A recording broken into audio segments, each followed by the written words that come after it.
오늘 같이 나눌 본문 말씀은 민수기 2장 10절에서 17절입니다. 남쪽에는 르우벤 군대 진영에 군기가 있을 것이라. 르우벤 자손의 지휘관은 스데울의 아들 엘리술이요 그의 군대로 계수된 자가 46,500명이며 그 곁에 진칠자는 시므온 지파라. 시므온 자손의 지휘관은 수리사테의 아들 슬루미엘이요 그의 군대로 계수된 자가 59,300명이며 또 갓 지파라. 갓 저손의 지휘관은 르우엘의 아들 엘리아삽이요 그의 군대로 계수된 자가 45,650명이니 르우벤 진영에 속하여 계수된 군인의 총계는 15만 1,450명이라. 그들은 제2대로 행진할지니라. 아멘. 내 자리가 밀려도 하나님은 질서를 놓지 않으신다라는 제목으로 말씀을 같이 나누겠습니다. 오늘 본문은 겉으로 보면 진영 배치 이야기 같습니다. 또 앞으로 나오는 이스라엘 12지파별로 진영을 나누는 이런 이야기들로 다가오게 됩니다. 그래서 그냥 위치 정리하시는 거구나. 12지파 광야 행진할 때 그냥 자리 배열하는 거구나 하고 넘기기 쉽습니다. 저도 물론 예전에 그랬고. 말씀을 준비하면서 그것보다 훨씬 더 깊은 의미가 있고 우리 삶에 적용할 부분이 있다는 것을 깨닫게 되었습니다. 오늘 말씀을 들여다보고 또 앞으로 12지파별로 자리 배치하는, 진영 배치하는 이야기를 나누면서 가만히 들여다보면 그 안에는 하나님이 사람을 다루시는 방식이 아주 잘 나와 있습니다. 그래서 오늘 본문은 누가 앞에 서느냐라는 이런 이야기가 아니라 누가 자기 자리를 지키느냐라는 관점으로 보면 되겠습니다. 첫 번째, 밀려난 자리에도 하나님의 뜻이 있습니다.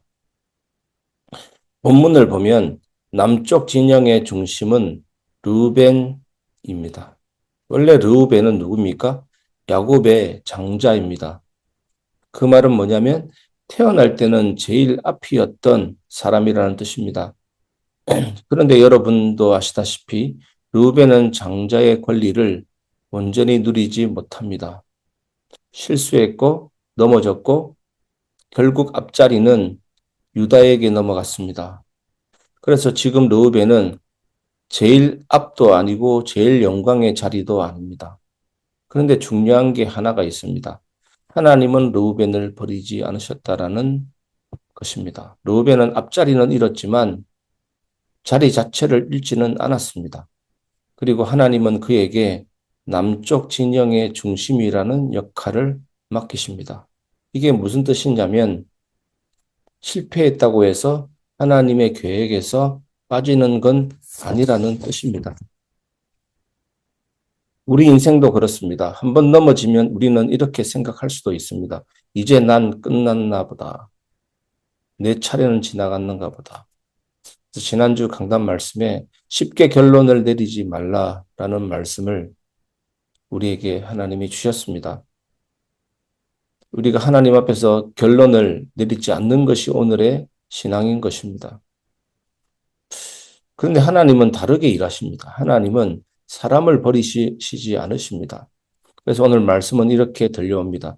네가 지금 서 있는 자리가 하나님이 세워주신 자리라는 것을 잊지 말아라 라는 내용입니다.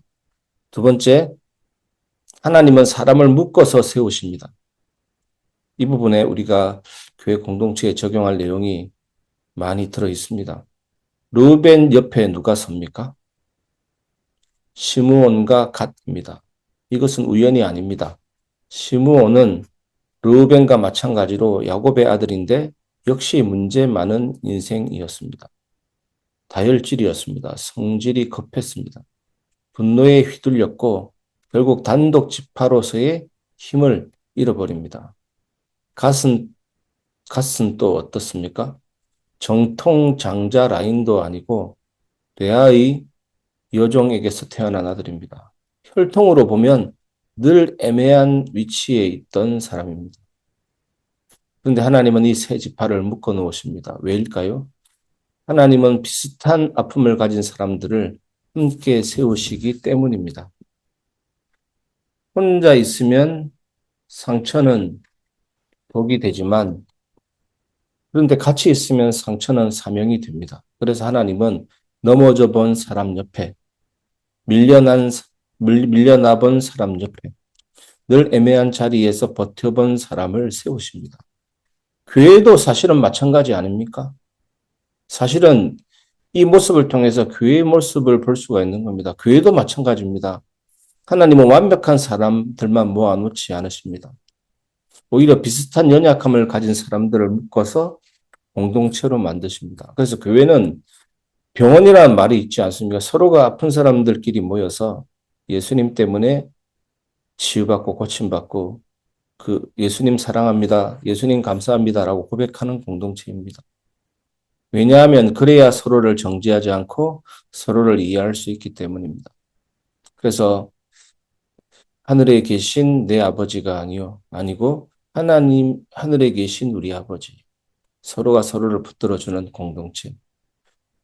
상대방의 아픔을 같이 놓고 기도할 때 혼자만의 싸움이 아니고 우리 모두의 기도요 싸움이 되는 공동체. 각 개인을 놓고 중보기도할 때 그것이 교회 회복이요. 교회 회복을 놓고 기도할 때 하나님 나라인 공동체. 우리는 다 이렇게 연결되어 있고 묶여져 있는 것입니다. 그래서 오늘 이 진영 배치는 이렇게 말합니다. 너 혼자 괜찮아지려고 애쓰지 마라. 내가 너를 세울 때는 반드시 누군가와 함께 세운다. 그래서 우리 교회 안에서 한 명 한 명이 귀한 것입니다. 한 명 한 명이 공동체로 하나님이 묶어 놓으신 나의 사명인 것입니다. 세 번째, 가장 중요한 것은 가운데를 비워두는 것입니다. 그리고 17절이 그래서 정말로 중요합니다. 그 다음에 회막이 레위인의 진영과 함께 모든 진영의 중앙에 있어 행진하되. 여러분 이 장면이 핵심입니다. 앞에는 유다, 남쪽 진영에는 르우벤, 그 다음에 회막, 그리고 또 다른 진영들. 이 구조가 말하는 건 딱 하나입니다. 하나님은 항상 가운데 계신다는 겁니다. 사람이 앞에 서느냐, 뒤에 서느냐보다 더 중요한 건 하나님이 가운데 계시느냐입니다. 10편, 16편에 보면 다윗이 내가 여호와를 항상 내 앞에 모시며 그가 내 우편에 계심으로 내가 흔들리지 아니하리로다. 이렇게 말씀하시죠. 우리의 중심은 하나님입니다. 시편 139편에 보면 이 하나님은 하늘 위에도 계시고 소홀의 내재를 펼치라도 거기에 계시고 새벽 날개에 치며 바다 끝에 거할지라도 주의 손이 나를 인도하시고 우리는 하나님을 피할 수가 없는 겁니다. 하나님은 모든 장소에 임재해 계십니다. 그래서 시편 13편 25절에서 28절에 보면 하늘 위에 주밖에 누가 내게 있으리요. 땅에서도 주 외에는 내가 사모할 리 없나이다. 하나님을 가까이 함이 내게 복이라. 이렇게 말씀하고 고백하고 있습니다. 하나님은 시편 8편에 보면 주의 손가락으로 해와 달과 별들 우주를 만드신 우리 삶의 중심 중의 중심인 분이십니다. 그래서 다윗이 이 사실을 깨달았을 때 뭐라고 합니까? 여호와는 나의 피난처시요 환난주에 만날 큰 도움이시라. 산이 흔들려 바다 가운데 빠지든지. 산이 흔들려서 바다 가운데 빠지면 어떻게 됩니까? 산이 바다 가운데 빠지면 어떻게 됩니까? 큰 물결이 솟아나는 겁니다. 엄청난 쓰나미가 올라오는 겁니다. 그 물결이 올라와서 다시 산을 덮친다 할지라도 나는 흔들리지 아니하리로다. 환난의 정중앙에 있어도 나는 흔들리지 아니하리로다. 그게 하나님을 중심에 모신 자의 고백입니다. 한 해 동안 시편 46편 1절 3절 하나님은 우리의 피난처가 되시며 인내성으로 늘 이 사실을 고백했습니다. 우리 교회 저와 여러분 모두가 하나님이 가운데 계신 사람과 교회로 하나님이 세우실 줄 믿습니다.